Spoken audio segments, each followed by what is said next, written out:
Good morning, everyone. I am from Police Department, third sem, and I'm witnessing to cancer.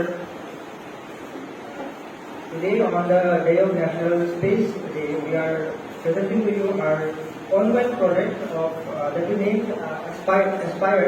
Aspire stands for Asteroid Space Probe for Improved Rover Exploration.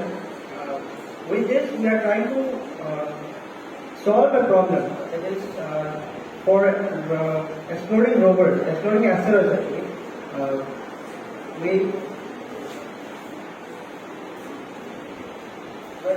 Before going to the actual presentation, I would like to give you a brief introduction to the participants of our project. So first of all,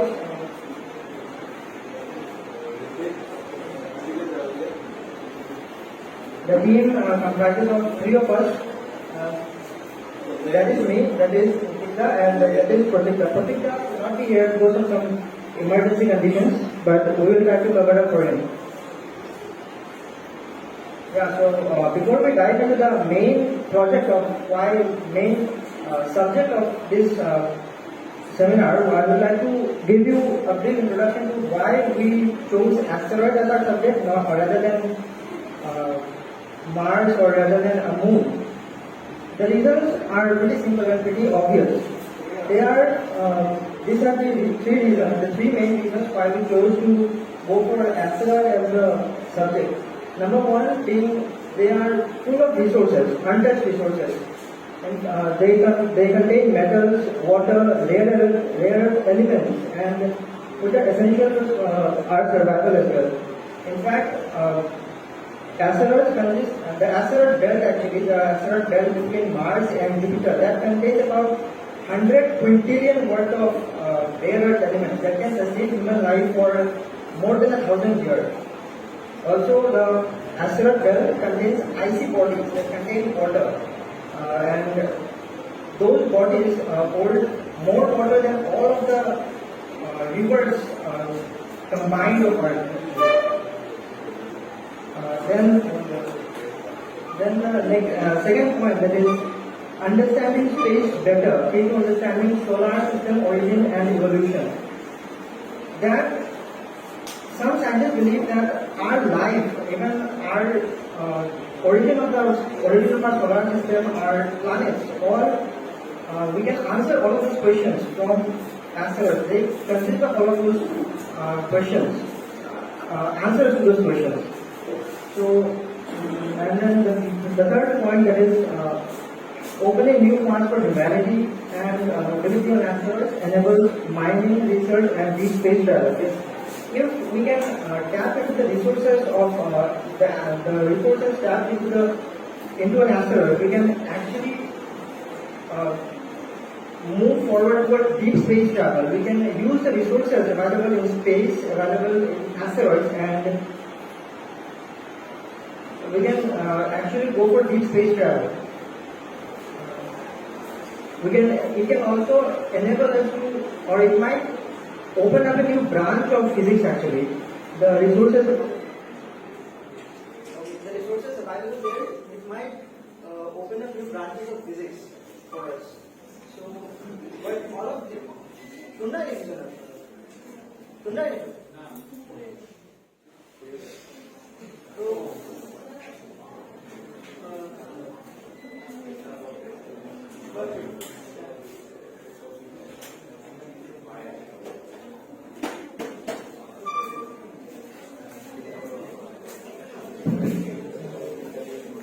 yeah, so all of these benefits, they come with their own set of problems. There are many problems, and we, via this project, are trying to solve even 1% of that problem. I think it will be worth it. So the problems that we are going to discuss today, they will be presented to you by Pratikta.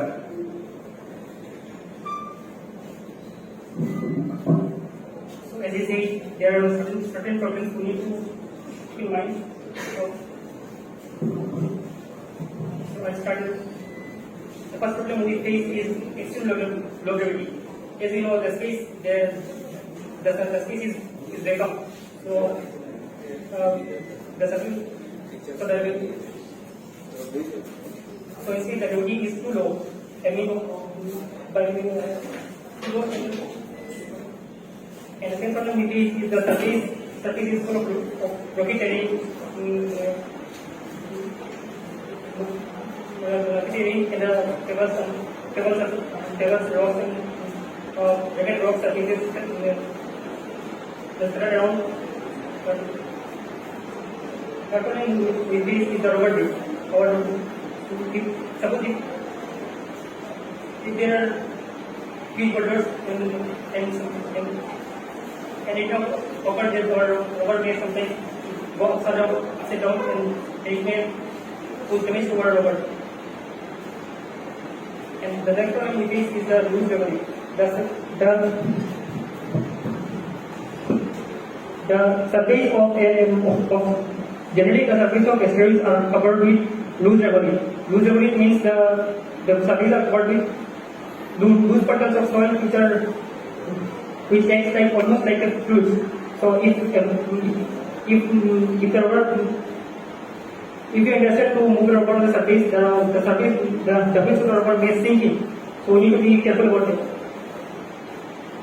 And the last thing problem we need to face is the control cylinder,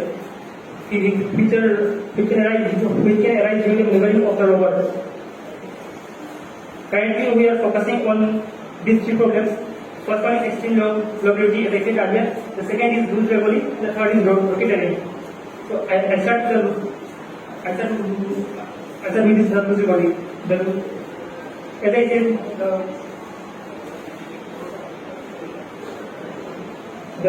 the surface of the surface are covered with these debris. So if you are interested to move the robot or revert the robot to this surface, to this loose debris, the wheels of the robot may sink in.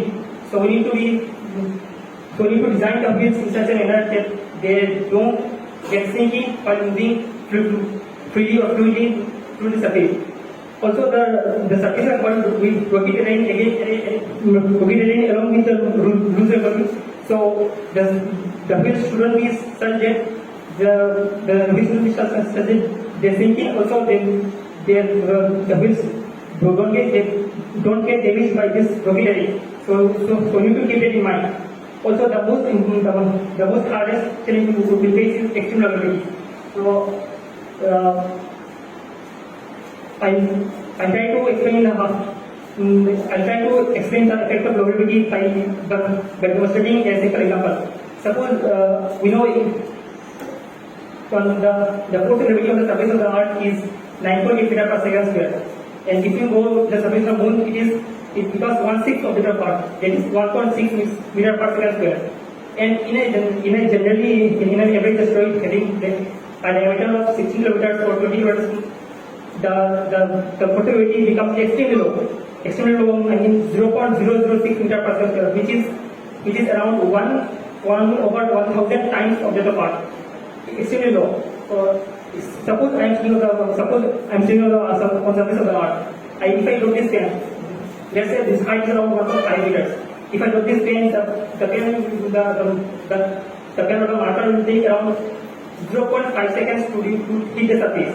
If I were in the same similarly, if I were at the surface of the Moon, and if I were to drop this pen from the same height of 5 meters, this marker will take around 1.36 seconds to touch the surface. And if I were at the surface of an asteroid, surface of an asteroid around the diameter having 16 to 20 kilometers diameter, if I would drop this pen at the same surface, it would take around more than 20 seconds. So you can imagine the time it takes for a simple marker to reach the surface. On Earth, it takes around 0.5 seconds. In Moon, it takes around 1.3 seconds. And on a surface of an asteroid, it takes around more than 20 seconds. So the time it takes is huge difference. The difference is so huge. So we need to focus on this aspect. We need to focus we need to keep in mind then we need to keep in mind that our robot shouldn't be too heavy as well as it shouldn't be too lightweight. Because if it's too heavy, then the wheels of the robot may sink in the loose regolith. As I said, the loose regolith is like fluid. So if the robot is too heavy, the wheels may sink in. And again, if our robot is too lightweight, then due to the low gravity, the robot may drift away into the space. So the weight of the robot should be between lightweight and heavyweight. So we need to keep in mind. Again, now we propose some solutions to the problems I identified earlier.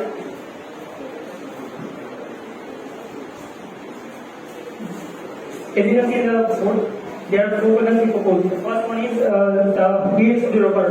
The wheels we promote that we will use mesh-like structure instead of actual wheels.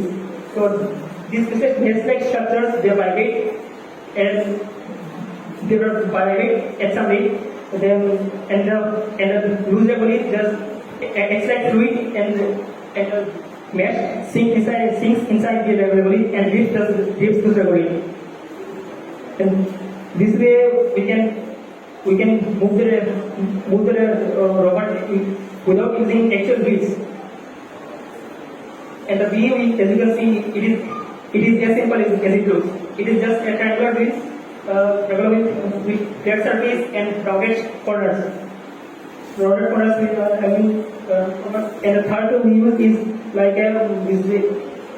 is a deck using hopper technology. Like the hopper it hops around and moves. But using this we can face some problems or challenges, like if the robot hops too high, then it may drift away in space. So the hopping height should be less and not too high, or else it might drift in space. And the fourth use is leg mobility, like that of a folded creature. It can just walk around the space. But currently we are working on the problem on the solution B.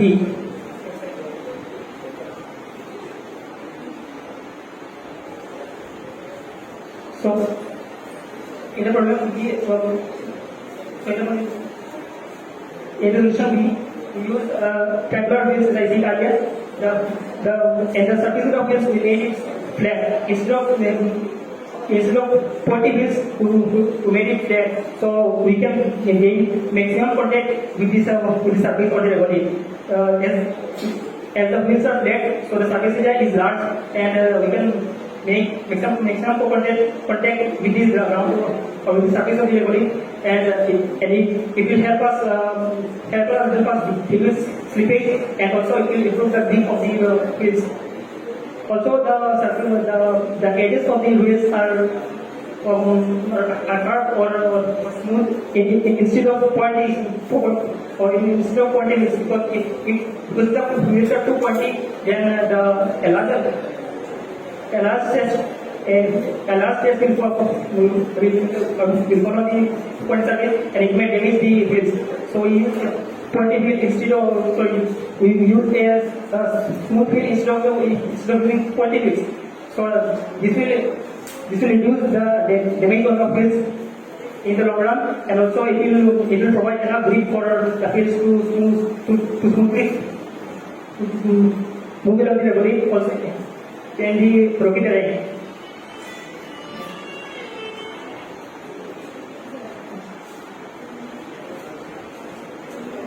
And as I said, the wheels are flat, and the flat wheel will also help us control the robot more freely without the robot going upside down, and it will also help us move freely around the rocky terrain, around the rocks which come along the way.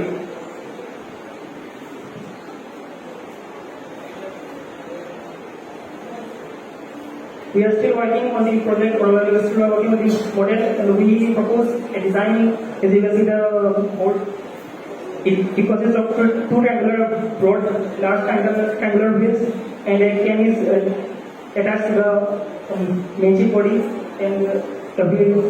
And now we will tell or explain about the structure of the wheels and the robot. Now, as you say, the actual design that we proposed was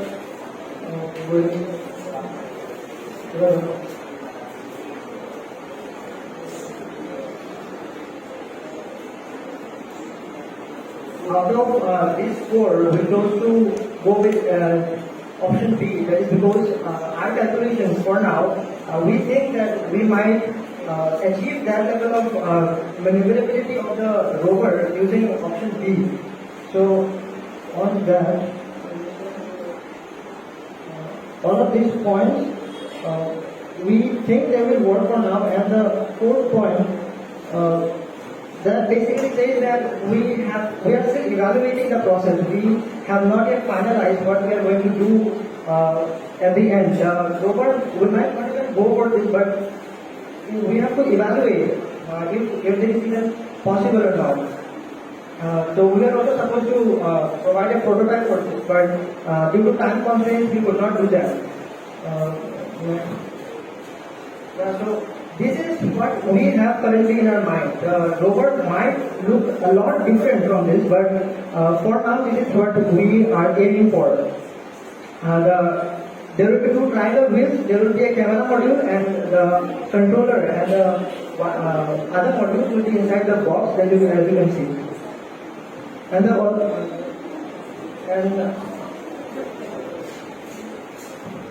this rover will comprise of these four main components. The first components, as we already discussed, they are your triangular wheel design. It is already discussed. Then there is your Arduino Nano control. It is basically like the brain of the rover. It will help us control the movement of the rover. It will help us maneuver it wisely, and it is basically like the brain of the rover, a microcontroller. And a microcontroller is nothing but a chip, a computer on a chip. It has a small microcontroller actually. I have a microcontroller with me right now. I can show you. It is just the size of my pocket. It can fit into my pocket actually.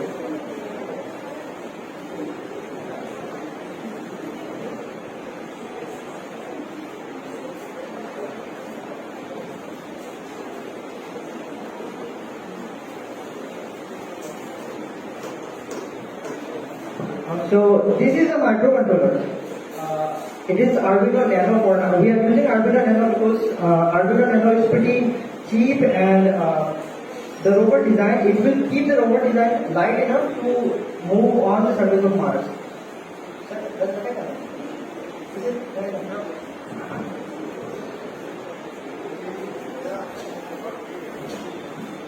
And along with the microcontroller, Arduino Nano microcontroller, we have another microcontroller. We will be having this on board. That is the ESP32 CAM module. This is the ESP32 CAM module, which will provide the robot with the functionality of a camera. It will basically give vision to the camera. We were supposed to give you a demo of this ESP32 CAM module, but we could not set it up properly here. Otherwise, I could even show this one working for today.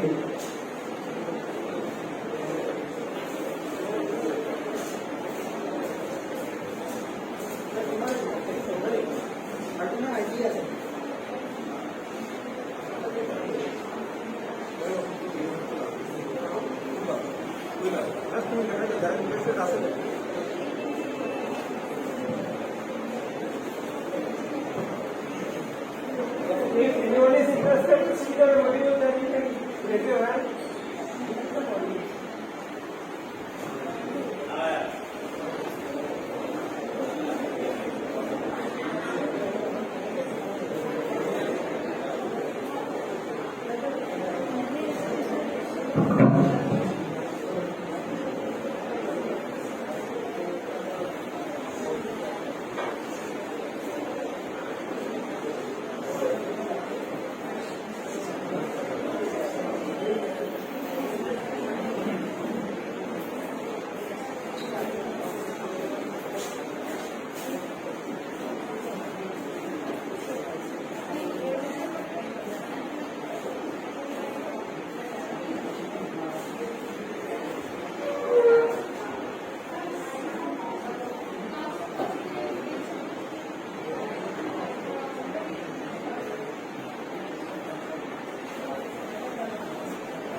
after the session we can see this code.